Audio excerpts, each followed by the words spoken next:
আজ 3 সেপ্টেম্বর মঙ্গলবার। আপনারা শুনছেন এবিপি বাংলা টিভি। আজকে বিশেষ খবর হলো 10 মিনিটের মধ্যে হয় ব্যারিকেড খোলো, না হলে আসতে হবে সিপিকে। আন্দোলন থেকে চরম বার্তা জুনিয়র চিকিৎসকদের। গার্ডরেল থেকে কাঁদানে গ্যাস সেল, লাঠি প্রস্তুত রাখা হয়েছিল সবকিছু। সেইখান থেকে বলা হয় 10 মিনিটের মধ্যে ব্যারিকেড না খুলে দিতে হবে, না হলে কমিশনারকে আসতে হবে। 24 দিন পর এখনো মেলেনি আরজিকর মেডিকেলের চিকিৎসককে খুন ও ধর্ষণের বিচার। এর প্রেক্ষাপটে এবার লালবাজারের অভিযানে আন্দোলনরত জুনিয়র ডাক্তাররা। কলকাতার সিপি বিনতি গোয়েল পদত্যাগ, সন্দীপ ঘোষের গ্রেপ্তারি সহ একাধিক দাবিতে অভিযান করেন জুনিয়র চিকিৎসকরা। ডাক্তারদের রুখতে লালবাজারের আগেই লোহার পাঁচির তুলল পুলিশ।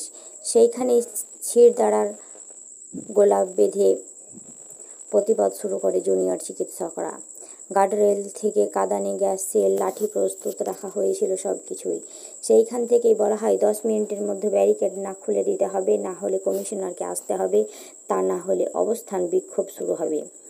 এই দিন কলকাতার পুলিশ কমিশনার বিনীত গোয়েল অপসারণ, এই দাবির পাশাপাশি আরজিকর মেডিকেল কলেজের প্রাক্তন অধ্যক্ষ সন্দীপ ঘোষের সাসপেন্স, চিকিৎসককে খুন ও ধর্ষণে জড়িত সবাইকে চিহ্নিত করে দৃষ্টান্তমূলক শাস্তি, চিকিৎসক স্বাস্থ্যকর্মীদের নিরাপত্তা ও হাসপাতালের ভয়ের রাজনীতি বন্ধের দাবিতে এই দিন লালবাজার অভিযানে ডাক দিয়েছিল জুনিয়র চিকিৎসকরা। প্রথমে কলেজ স্কোয়ারে জমায়েত হয়েছিল বিভিন্ন মেডিকেল কলেজের আন্দোলনরত জুনিয়র চিকিৎসকরা। পুলিশের লৌহ কপাট ভেঙে নয়, বরং শান্তিপূর্ণ আন্দোলনের ডাক দিয়েছিল তারা। কিন্তু যদি পুলিশ কমিশনার ইস্তফা না দেন, সেই ক্ষেত্রে আরও বড় আন্দোলনের হুঁশিয়ারি দিতে পারেন তারা, এমনটাই জানা হয়েছে। আন্দোলনকারীদের কথায় হয়তো লালবাজার থেকে সিপিকে পদত্যাগ করতে হবে, না হলে আমাদের ওইখানে মিছিল করে যেতে হবে। তাও না হলে সিপিকে এইখানে এসে ডেপুটেশন জমা দিতে হবে। তবে এই দিন পুলিশের সঙ্গে কোনো সংঘাতের পথে হাঁটেনি আন্দোলনকারী চিকিৎসকরা। তবে যেইখানে বাধা পেয়েছে সেইখানেই রাস্তায় বসে পড়েছেন তারা। এরপর পুলিশ কমিশনারকে 10 মিনিট সময় দেওয়া হয়। আরজিকর কাণ্ডের পর প্রথম থেকেই প্রশ্নের মুখে পুলিশের ভূমিকা। পুলিশ কমিশনার বিনীত গোয়েল একের পর এক বক্তব্যে দেখা দিয়েছে বিতর্ক। এই দিন তার পদত্যাগের দাবি তুলে লালবাজারের অভিযানে গোলাপ হাতেও হাঁটতে দেখা গেল বহু চিকিৎসককে। মিছিল থেকে গ্রেপ্তার প্রাক্তন কেন্দ্রীয় মন্ত্রী নিশীথ, এসিপি অফিসের ইট বৃষ্টি, কোচবিহারের বিজেপি কর্মী তো ডিএসপি কৃষ্ণগোপাল মীনা এবং আইসি তপন পালের সঙ্গে কথা কাটাকাটির, এমনকি রেল ঠেলাঠেলি পর্যন্ত হয়েছিল। তখনই এসপি অফিসে নিয়ে চলে যাওয়া হয় পুলিশ। আরজিকর কাণ্ডের প্রতিবাদে বিজেপির জেলা শাসক অফিস ঘেরাও অভিযান, গ্রেপ্তার হলেন প্রাক্তন কেন্দ্রীয় স্বরাষ্ট্র প্রতিমন্ত্রী নিশীথ প্রামাণিক। দফায় দফায় বিজেপি নেতাকর্মী এবং সমর্থকদের সঙ্গে সংঘর্ষের উত্তাপ হয়ে উঠল কোচবিহারের সাগরদিঘি। পুলিশ বাধা পেয়ে জেলা শাসকের অফিস থেকে ঢিলছোড়া দূরত্বে পুলিশ সুপারের অফিসে ইট বৃষ্টি করেন বিজেপি কর্মী এবং সমর্থকেরা। পরিস্থিতি নিয়ন্ত্রণ করতে গিয়ে পাল্টা কাঁদানে। পুলিশ সূত্রে খবর, এখনো পর্যন্ত নিশীথ সহ 22 জনকে গ্রেপ্তার করা হয়েছে। এদের মধ্যে 15 জন পুরুষ, বাকি 7 জন মহিলা। আরজিকর কাণ্ডের বিচার চেয়ে এবং রাজ্যের নারী সুরক্ষা দাবিতে জেলা বিজেপির পক্ষ থেকে জেলা শাসকের দফতর ঘেরাওয়ের ডাক দেওয়া হয়েছে সোমবার দুপুর 2টা নাগাদ। প্রাক্তন কেন্দ্রীয় মন্ত্রী তথা কোচবিহারের প্রাক্তন কেন্দ্রীয় মন্ত্রী নিশীথ, কোচবিহারের জেলা বিজেপি সভাপতি সুকুমার রায়, বিজেপি বিধায়ক মিহির গোস্বামী, মালতী রাভা প্রমুখের নেতৃত্বে মিছিল এগোচ্ছিল জেলা শাসকের দপ্তরের দিকে। ক্রমশ জেলা শাসকের দপ্তরের দিকে মিছিল এগোলে বাধা দেয় পুলিশ। তবে সেই বাধা কেটে পুলিশের ব্যারিকেড ভাঙার চেষ্টা করেন নিশীথরা। এখনো জেড ক্যাটাগরির নিরাপত্তা পান নিশীথ। নিরাপত্তা কর্মীদের সঙ্গে নিয়েই তিনি এগোচ্ছিলেন। সেই সময় পুলিশের সঙ্গে বচসা শুরু হয় প্রাক্তন কেন্দ্রীয় স্বরাষ্ট্র প্রতিমন্ত্রীর। ডিএসপি চন্দন দাস, অতিরিক্ত পুলিশ সুপার কৃষ্ণগোপাল মীনা এবং আইসি তপন পালের সঙ্গে কথা কাটাকাটির, এমনকি ঠেলাঠেলি পর্যন্ত হয়েছিল। তখনই নিশীথকে আটক করে এসপি অফিসে নিয়ে চলে যায় পুলিশ। মুহূর্তের মধ্যে উত্তেজনাও বেড়ে যায়। বিজেপি নেতা এবং কর্মীদের মধ্যে স্লোগান দিতে দিতে তারা এগিয়ে যেতে চান। পরিস্থিতি নিয়ন্ত্রণে আনতে লাঠিচার্জ করে পুলিশ। কিন্তু এই কর্মসূচি ঘিরে নানা জায়গায় উত্তেজনার পরিস্থিতি তৈরি হয়। পশ্চিম বর্ধমানে আসানসোল থেকে উত্তরবঙ্গে শিলিগুড়ি পুলিশের সঙ্গে দফায় দফায় সংঘর্ষে জড়িয়েছেন পদ্ম শিবিরের নেতাকর্মীরা। আটক হয়েছেন বেশ কয়েকজন। বীরভূমের সিউড়িতে জেলা শাসকের দফতর অভিযানের ব্যারিকেড টপকে ভিতরে চলে যান জেলা বিজেপির সভাপতি ধ্রুব সাহারা। পরে দফতরের সামনে অবস্থান বিক্ষোভে বসেন তারা। কর্মসূচিতে উপস্থিতি ছিলেন বিজেপির রাজ্য সাধারণ সম্পাদক জগন্নাথ চট্টোপাধ্যায়। হাওড়া বিজেপির ওই কর্মসূচি থেকে গ্রেপ্তার হন দুজন। হাওড়া কর্পোরেশনের সামনে ব্যারিকেড আটকে যায় মিছিল। ব্যারিকেড ভাঙার চেষ্টা হলে বাধা দেয় পুলিশ। রাজ্য বিজেপির মুখপাত্র তথা রাজ্যসভা সাংসদ শ্রমিক ভট্টাচার্য বলেন, সারা রাজ্যে অপশাসন চলছে, পুলিশ ভীত সন্ত্রস্ত, অবিলম্বে মুখ্যমন্ত্রীকে পদত্যাগ করতে হবে। হুগলিতে ওই কর্মসূচিতে পুলিশের দিকে জুতো ছুটতে দেখা যায় এক মহিলাকে। এই নিয়ে শোরগোল হয়। তদন্ত দেরি হলে পুলিশকে শাস্তি, ধর্ষকে ছাড়বে না। অপরাজিতা বিলে কি নিয়ম? অপরাজিতা মহিলা ও শিশু পশ্চিমবঙ্গ ফৌজদারি আইন সংশোধনী বিল, ধর্ষকের ফাঁসির জন্য নয়া বিল আনতে চলেছে পশ্চিমবঙ্গ সরকার। তাতে কি শাস্তির বিধান থাকছে, কোন অপরাধে কি শাস্তি মিলবে তা দেখে নিন। পুলিশের শাস্তির বিধান আছে। ধর্ষকের ফাঁসির সাজা দেবে অপরাজিতা। পশ্চিমবঙ্গ সরকারের তরফে মঙ্গলবার বিধানসভায় সেই অপরাজিতা মহিলা ও শিশু বিল পেশ করা হবে। সূত্রের খবর, আরজিকর মেডিকেল কলেজে এবং হাসপাতালে তরুণ চিকিৎসককে শ্রদ্ধা জানিয়ে সেই বিলের নাম দেওয়া হয়েছে অপরাজিতা। মঙ্গলবার বিলটি পেশ করবেন আইনমন্ত্রী মলয় ঘটক। রাজ্যের শাসক দল তৃণমূল কংগ্রেসের হাতে যে সংখ্যা আছে তাতে অনায়াসে বিলটি বিধানসভায় পাশ হয়ে যাবে। তবে রাজ্য ভবনে সেই অপরাজিতা মহিলা ও শিশু বিল যাওয়ার পরে রাজ্যপাল সিভি আনন্দ বোস কি করে বিধান আছে। 1. ধর্ষণ, আজীবন কারাদণ্ড এবং জরিমানা। গণধর্ষণ, আজীবন কারাদণ্ড এবং জরিমানা। ধর্ষণ ও খুন, মৃত্যুদণ্ডের বিধান আছে, জরিমানার বিধান রয়েছে। ধর্ষণ এবং খুনে নির্যাতিতা কমাইলে জেলে গেলে সর্বোচ্চ শাস্তি মৃত্যুদণ্ডের সঙ্গে জরিমানা। নাবালিকা ধর্ষণ, সর্বোচ্চ শাস্তি আজীবন কারাদণ্ড, ন্যূনতম 20 বছরের সশ্রম কারাদণ্ড, জরিমানা। গণধর্ষণ, আজীবন কারাদণ্ড এবং জরিমানা। অ্যাসিড হামলা, আজীবন কারাদণ্ড এবং জরিমানা। নির্যাতিতার পরিচয় প্রকাশ, 3 থেকে 5 বছরের কারাদণ্ড, জরিমানা। আরও কি নিয়ম আছে সেই বিলে? 1. অপরাজিত স্পেশাল টাস্ক ফোর্স গঠন। সেই টাস্ক ফোর্সের নেতৃত্বে থাকবে মহিলা পুলিশ অফিসার। হাইকোর্টের তত্ত্বাবধানে সেশন কোর্টে বিচার প্রক্রিয়া চলবে। 21 দিনের মধ্যে মামলার নিষ্পত্তি করতে হবে। দরকার হলে বাড়তি 15 দিন বরাদ্দ করা হবে। তদন্তে দেরি হলে তদন্তকারী অফিসারকে শাস্তির মুখে পড়তে হবে। এবং আজ মঙ্গলবার কি হতে পারে? সূত্রের খবর, মঙ্গলবার অপরাজিতা মহিলা ও শিশু বিল নিয়ে ঘটনা দুয়েকের মধ্যে আলোচনা করা হবে। নিজের বক্তব্য পেশ করবেন মুখ্যমন্ত্রী। বিলে রাজ্যের বহু কোটি, কলকাতাকে সেফ সিটি করতেও বরাদ্দ দিল্লির, তবু খরচে পিছিয়ে বাংলা। দিল্লিতে 2012 সালের নির্ভয়া কাণ্ডের পরে 2013 সালে দ্বিতীয় মনমোহন সিং সরকার নির্ভয়া তহবিল গঠন করেছিল, কিন্তু শুরু থেকেই এই তহবিলের খরচ নিয়ে প্রশ্ন উঠেছে বাংলার সঙ্গে দেশেও।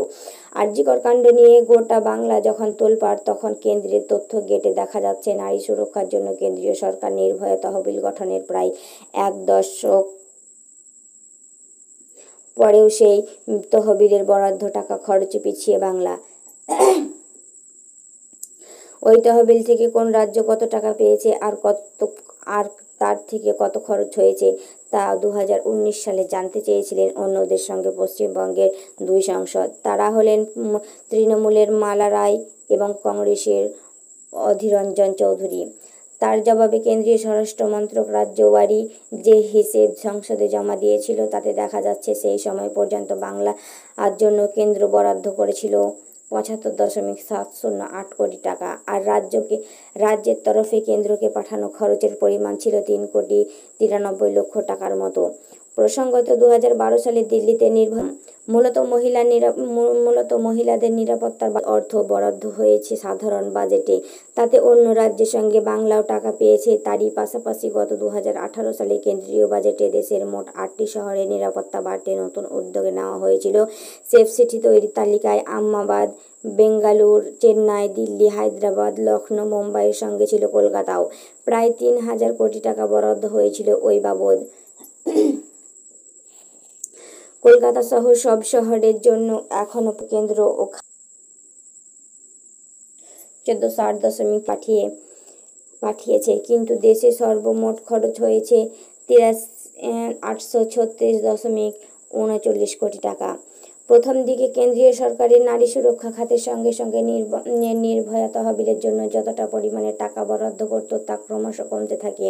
2023 থেকে 24 অর্থবর্ষে মোট বরাদ্দ ছিল 321 কোটি টাকা। তার মধ্যে নির্ভয়া তহবিলের জন্য রাখা হয়েছিল 100 কোটি টাকা। তবে তহবিলে অর্থবর্ষের বাজেটে তা অনেকটাই বেড়েছে। অর্থমন্ত্রী নির্মলা নির্ভয়া তহবিলের টাকায় কি কি খরচ করা হবে তা বছরে বছরে বদলেছে। শহরে গঞ্জে রাস্তায় আলো লাগানো থেকে মহিলাদের সুরক্ষা, শহরাঞ্চলে সর্বত্র সিসিটিভি ক্যামেরা লাগানো, মেয়েদের জন্য চলমান শৌচাগার নির্মাণ, এই সব যেমন রয়েছে তেমনি এই তহবিলের টাকার নির্যাতিতাদের ক্ষতিপূরণ দেওয়ার কথাও বলা হয়েছে। 2019 সালের ডিসেম্বরে তৎকালীন কেন্দ্রীয় নারী ও শিশু সমাজ কল্যাণ মন্ত্রী স্মৃতি ইরানির লোকসভায় বলেছিলেন, সেন্ট্রাল ভিকটিম কম্পেনসেশন স্কিম নামে প্রকল্পে 2016 থেকে 17 আর্থিক বছরে বাংলা পেয়েছে 12,65,00,000 টাকা, খরচ করতে পেরেছে মাত্র 20 লক্ষ টাকা। কোন রাজ্যে নির্ভয়া তহবিলের অর্থ কেমন খরচ হয়েছে তা নিয়ে একটি বেসরকারি সংস্থা 2019 সালে সমীক্ষা চালায়। সেই সমীক্ষার রিপোর্ট প্রকাশিত হয় 2019 সালে। তাতে দাবি করা হয়েছে, দেশের মধ্যে নির্ভয়া তহবিলের টাকা খরচের নিরিখে পিছনের সারিতেই। একই সঙ্গে ওই সমীক্ষার রিপোর্টে দেখা যাচ্ছে, শুধু বাংলা নয়, রিপোর্টে দাবি করা হয়েছিল মহারাষ্ট্র কোনো টাকাই খরচ করেনি, ত্রিপুরা, তামিলনাড়ু মাত্র 3% এবং মণিপুর 4% খরচ করেছে।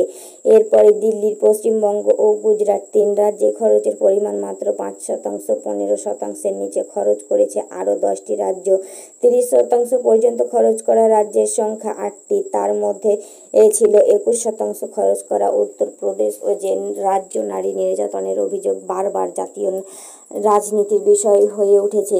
তুলনায় বেশি খরচ হয়েছে হরিয়ানা, নাগাল্যান্ড এবং ছত্তিশগড়ে। কোনো রাজ্যের 50%-এর বেশি টাকা খরচ হয়নি। 50% খরচ হয়েছে শুধু মিজোরাম এবং উত্তরাখণ্ডে। নিয়ম অনুযায়ী যে কোনো প্রকল্পের মোট খরচের 60% দেয় কেন্দ্র, বাকিটা রাজ্যের তহবিল থেকে আসে। তবে প্রকল্প তৈরি হলেও খরচের ব্যাপারে দেশের অনেক রাজ্যের মতো পিছিয়ে আছে বাংলা। 2019 সালে কলকাতাকে নিরাপদ শহর বানানোর প্রকল্পের টাকা আসার পরে প্রথম দিকে অনেকে উদ্যোগ নেওয়া হয়েছিল। প্রথম দফায় কলকাতা পুরসভা 2,84,00,000 টাকার প্রকল্প পায়। তাতে ঠিক ছিল শহরের 10টি গুরুত্বপূর্ণ বাজারে পরিবেশ বান্ধব শৌচাগার হবে। তাতে শক্তপোক্ত দরজা, জলের ট্যাঙ্ক, বেসিন, ভেন্টিলেশন ব্যবস্থা থাকবে। নিউ মার্কেট, গড়িয়াহাট, বেহালা, হাতিবাগানের মতো এলাকার বাজারে পর্যাপ্ত আলোর ব্যবস্থা হবে। কেন্দ্রীয় সরকারের তথ্য অনুযায়ী কলকাতাকে সেফ সিটি বানাতে মোট 181.32 কোটি টাকার প্রকল্প তৈরি হয়েছিল। এর মধ্যে কেন্দ্রের দেওয়ার কথা ছিল 108.79 কোটি টাকা। 2019 থেকে 20 অর্থবর্ষে কেন্দ্র রাজ্যকে 2 দফায় 55.57 কোটি টাকা দেয়। পরে আরও টাকা আসার ওই খাতে মোট 75 কোটি টাকা পেয়েছে রাজ্য। নির্ভয়া তহবিলে টাকা খরচের জন্য নানা প্রকল্প তৈরি করে কেন্দ্র 2015 সালে নারী ও শিশু কল্যাণ মন্ত্রককে নোডাল এজেন্সি করে দেখাশোনার ভার দেওয়া হয়েছিল। তহবিল দশার কথা শুনতে ছিল ওয়ান স্টপ সেন্টার গঠন, মেয়েদের জন্য তৈরি হেল্পলাইন নম্বরের সার্বিক উন্নয়ন, মহিলা পুলিশ ভলান্টিয়ার স্কিম ইত্যাদি। দেশের সব রাজ্যকে টাকা দেওয়ার পাশাপাশি কেন্দ্রের বিভিন্ন মন্ত্রক নির্ভয়া তহবিল থেকে বরাদ্দ পায়। কেন্দ্রীয় স্বরাষ্ট্র মন্ত্রক থেকে রেল সেই টাকা দিয়ে নারী সুরক্ষার কাজই করতে পারে। সবচেয়ে বেশি টাকা পায় কেন্দ্রীয় স্বরাষ্ট্র মন্ত্রক। তবে অভিযোগ, রাজ্যের পাশাপাশি কেন্দ্রীয় মন্ত্রকগুলিও সামান্য টাকা খরচ করেছে। তারও পুরোটা মহিলাদের নিরাপত্তার জন্য নয়, বরং ওই টাকা পুলিশের ফরেনসিক ল্যাব, সাইবার অপরাধ বা অন্য বিপর্যয় মোকাবিলার পরিকাঠামো উন্নয়নে খরচ করা হয়। যদিও প্রথমে ঠিক করা হয়েছিল মেয়েরা সরাসরি উপকৃত হবেন এমন পদক্ষেপ তথা হেল্পলাইন এবং ওয়ান স্টপ সেন্টারের পাশাপাশি আশ্রয় শিবির, ফাস্ট ট্র্যাক কোর্ট ইত্যাদির জন্য খরচ হবে নির্ভয়া তহবিলের টাকা। গত জানুয়ারি মাসে লোকসভায় একটি লিখিত জবাবে জানানো হয়েছিল, কেন্দ্রের বিভিন্ন মন্ত্রক তখনও পর্যন্ত খরচ করেছে 5। তবে সরাসরি মহিলা নিরাপত্তা নিশ্চিত হয়েছে কিনা তা নিয়ে প্রশ্ন রয়েছে। নারী ও শিশু রক্ষা নিয়ে কাজ করা একটি বেসরকারি সংস্থা 2021 সালে একটি সমীক্ষা রিপোর্ট প্রকাশ করেছিল। তাতে শেষ 3 বছরে দেশে নির্ভয়া তহবিলের টাকা কেমন খরচ হয়েছে তা একটা ছবি তুলে ধরা হয়েছিল। সেই রিপোর্টে বলা হয়, টাকা শুধু যে পড়েই থাকছে তা নয়, এমন খাতে খরচ হচ্ছে যার সঙ্গে নারী কল্যাণের সরাসরি তেমন যোগ নেই। সবচেয়ে বেশি টাকা পাওয়ার কেন্দ্রীয় স্বরাষ্ট্র মন্ত্রক, ফরেনসিক ল্যাবের উন্নয়ন, বিপর্যয় মোকাবিলা, সাইবার আর অপরাধ মোকাবিলার মতো মন্ত্রকের মাধ্যমে নির্ভয়া তহবিলের টাকা খরচ হওয়ার কথা। রিপোর্টে দাবি করা হয়, অধিকাংশ মন্ত্রক সেই টাকা খরচ করেনি সিসিটিভি বা জোরালো পথ বাতির সংখ্যা বাড়ানোর মতো তুলনায় সহজ কাজে খরচ হয়েছে অল্প কিছু টাকা। প্রসঙ্গত, তহবিল গঠনের কয়েক বছরের মাথায় 2017 সালে নির্ভয়া আর মা আশা দেবীও ক্ষোভ প্রকাশ করে বলেছিলেন, মহিলাদের নিরাপত্তা ও ক্ষমতা আয়নের বদলে রাস্তা তৈরির মতো কাজে ব্যবহার হচ্ছে নির্ভয়া তহবিলের টাকা। তার বক্তব্যে যে ঠিক ছিল তা স্পষ্ট বিভিন্ন সরকারি তথ্য। পশ্চিমবঙ্গ ছাত্র সমাজ এবং আহ্বায়ক সায়ন লাহিড়ী ছেড়ে দেওয়ার নির্দেশের বিরোধিতা করে সুপ্রিম কোর্টের মামলা করেছিল রাজ্য সরকার। সেই মামলা খারিজ করে দিল শীর্ষ আদালত। বহাল রইল কলকাতা হাইকোর্টের নির্দেশে। আদালত জানান, এই ছাত্রনেতার জামিন মঞ্জুর হওয়া উচিত। পশ্চিমবঙ্গ ছাত্র সমাজ এর নবান্ন অভিযানের গোলমালের অভিযোগে গ্রেপ্তার হওয়া সায়নকে ছেড়ে দেওয়ার নির্দেশ দিয়েছিল কলকাতা হাইকোর্ট। সেই নির্দেশকে চ্যালেঞ্জ করে সুপ্রিম কোর্টের দ্বারস্থ হয়েছিল রাজ্য সরকার। সোমবার বিচারপতি জেবি পারদিওয়ালা এবং বিচারপতি মনোজ মিশ্রের বেঞ্চে শুনানি ছিল সেই মামলার। শুনানিতে হাইকোর্টের নির্দেশের বিরোধিতা করার প্রশ্নের মুখে পড়ে রাজ্য সরকার, পাশাপাশি সায়নের গ্রেফতারি নিয়ে প্রশ্ন তোলে সুপ্রিম কোর্ট। বিচারপতি পারদিওয়ালা প্রশ্ন, 100 জনের মধ্যে ওই ছাত্র নেতাকে পুলিশ কেন গ্রেপ্তার করল? তারপরে কলকাতা হাইকোর্টের নির্দেশে উল্লেখ করে বিচারপতি পারদিওয়ালার মন্তব্য, ওই ছাত্র নেতার জামিন মঞ্জুর হওয়া উচিত। এই নিয়ে কোনো সন্দেহ নেই, কিন্তু এফআইআর খারিজের বিষয়টি বিবেচনা করা যেতে পারে রাজ্যের কাছে। তিনি জানতে চান, সায়নের বিরুদ্ধে কতগুলি এফআইআর দায়ের হয়েছে। রাজ্যের সুপ্রিম কোর্টে জানায়, 11টি এফআইআর দায়ের হয়েছে সায়নের বিরুদ্ধে। রাজ্যের আইনজীবী সোমবার সুপ্রিম কোর্টে বলেন, হাইকোর্টের মামলা করেছিলেন সায়নের মা, কিন্তু তিনি কর্মসূচির ডাক দেননি। কর্মসূচির ডাক দিয়েছিলেন সায়ন। প্রশ্ন উঠেছে, সায়ন নিজেই নবান্ন অভিযান কর্মসূচি করেছিলেন নাকি এর নেপথ্যে অন্য কেউ আছেন? যদিও রাজ্যের যুক্তিতে সায়ন দেয়নি সুপ্রিম কোর্ট, তবে সায়নের জামিন প্রসঙ্গে বিচারপতি পারদিওয়ালা মন্তব্য করেন, প্রথমে নগর দায়রা আদালত ও পরে হাইকোর্ট থেকে জামিন নিতে পারতেন ওই ছাত্রনেতা। উল্লেখযোগ্য, সায়নের গ্রেপ্তারি নিয়ে শুক্রবার প্রশ্ন তুলেছিলেন হাইকোর্টের বিচারপতি অমৃতা সিং। রাজ্যের তরফে আদালতে জানানো হয়েছিল, নবান্ন অভিযান কর্মসূচির ডাক দিয়েছিলেন সায়ন। ওই কর্মসূচির পুলিশের কোনো অনুমতি ছিল না। এর পরেও জমায়েত হয়েছে, মিছিলও হয়েছে। বিচারপতি সিংহের গ্রেপ্তারের পক্ষে যুক্তি সাজাতে প্রভাবশালী তথ্য ও সংযোজনের চেষ্টা করেছিলেন রাজ্যের আইনজীবী। তবে বিচারপতি সিংহের প্রশ্ন ছিল, সায়ন কোনো রাজনৈতিক সংগঠনের সঙ্গে যুক্ত কিনা। জবাবে রাজ্য জানিয়েছিলেন তিনি ছাত্রনেতা। কথা শুনে বিচারপতি ফের প্রশ্ন করেন, সেই ক্ষেত্রে সায়নকে কিভাবে প্রভাবশালী বলা হচ্ছে? রাজ্যের যুক্তি ছিল, সায়ন প্ররোচনামূলক বক্তব্য রেখেছিলেন। তবে রাজ্যের যুক্তির টেকনিকে বিচারপতি সিংহের এজলাসে ধৃত সায়নের মুক্তির নির্দেশ দিয়েছিলেন হাইকোর্ট। আরও বলা হয়েছিল, আদালতের নির্দেশে ছাড়া তার বিরুদ্ধে কোনো কড়া পদক্ষেপ করা যাবে না। আদালতের নির্দেশের মতো শনিবার দুপুরে জেল থেকে ছাড়া পান সায়ন। তারপরে হাইকোর্টের নির্দেশে চ্যালেঞ্জ করে এইবার সুপ্রিম কোর্টে যায় রাজ্য। তবে শীর্ষ আদালতে রাজ্যের আবেদন খারিজ হয়ে গেল। আপনারা শুনছেন এবিপি বাংলা টিভি। এবার ফিরে আসছি আবহাওয়া খবর। ফের কলকাতা সহ দক্ষিণবঙ্গ বজ্র বিদ্যুৎ সহ বৃষ্টির পূর্বাভাস। মুহূর্তে বদলাবে আবহাওয়া। বড় খবর, ভাদ্র মাসে রৌদ্রোজ্জ্বল দিন দেখা দিতে না দিতেই ফের নিম্নচাপের ভ্রুকুটি। কবে থেকে ফের বৃষ্টি? ভাদ্র মাসের রৌদ্র উজ্জ্বল দিন দেখা দিতে না দিতেই নিম্নচাপের ভ্রকুটি। কবে থেকে ফের বৃষ্টি? সোমবার বিকেলে আবহাওয়া আপডেট দিলেন আলিপুর আবহাওয়া দফতরের অধিকর্তা হাবিবুর রহমান বিশ্বাস। ফের নিম্নচাপের সম্ভাবনা। বঙ্গোপসাগরে এই সপ্তাহের শেষের দিকে নিম্নচাপের সম্ভাবনা। এর ফলে বৃষ্টি ও আবহাওয়ার পরিবর্তন। দক্ষিণবঙ্গে বুধবারের পর থেকে আবহাওয়া পরিবর্তনের সম্ভাবনা। বুধবার পর্যন্ত দক্ষিণবঙ্গে বিক্ষিপ্তভাবে বৃষ্টির সম্ভাবনা। খুব হালকা বৃষ্টি হতে পারে বিক্ষিপ্তভাবে 2-1 জেলার কয়েক জায়গায়। বৃহস্পতিবার থেকে বিক্ষিপ্তভাবে বজ্রবিদ্যুৎ সহ বৃষ্টির সম্ভাবনা দক্ষিণবঙ্গের জেলাগুলিতে। শুক্র, শনি, রবিবার সেই বৃষ্টি বাড়তে পারে বলে অনুমান আবহাওয়া দপ্তরের। সোমবার ও মঙ্গলবার উত্তরবঙ্গে বৃষ্টির সম্ভাবনা সামান্য। বুধবার থেকে বৃষ্টি বাড়তে পারে উত্তরবঙ্গে। বুধবার ও বৃহস্পতিবার দার্জিলিং সহ পার্বত্য এলাকায় বেশ কয়েকটি জেলাতে বেশ কিছু এলাকায় ভারী বৃষ্টির সম্ভাবনা। কলকাতা সংলগ্ন এলাকায় আগামী কয়েকদিন আংশিক মেঘলা আকাশ, খুব হালকা বৃষ্টির সামান্য সম্ভাবনা 2-1 জায়গায়। ভারী বৃষ্টির কোনো সম্ভাবনা নেই। নমস্কার, আপনারা শুনছেন এবিপি বাংলা টিভির সঙ্গে থাকুন, সুস্থ থাকুন। আরও ভিডিও পেতে লাইক, কমেন্ট, সাবস্ক্রাইব করুন। নমস্কার।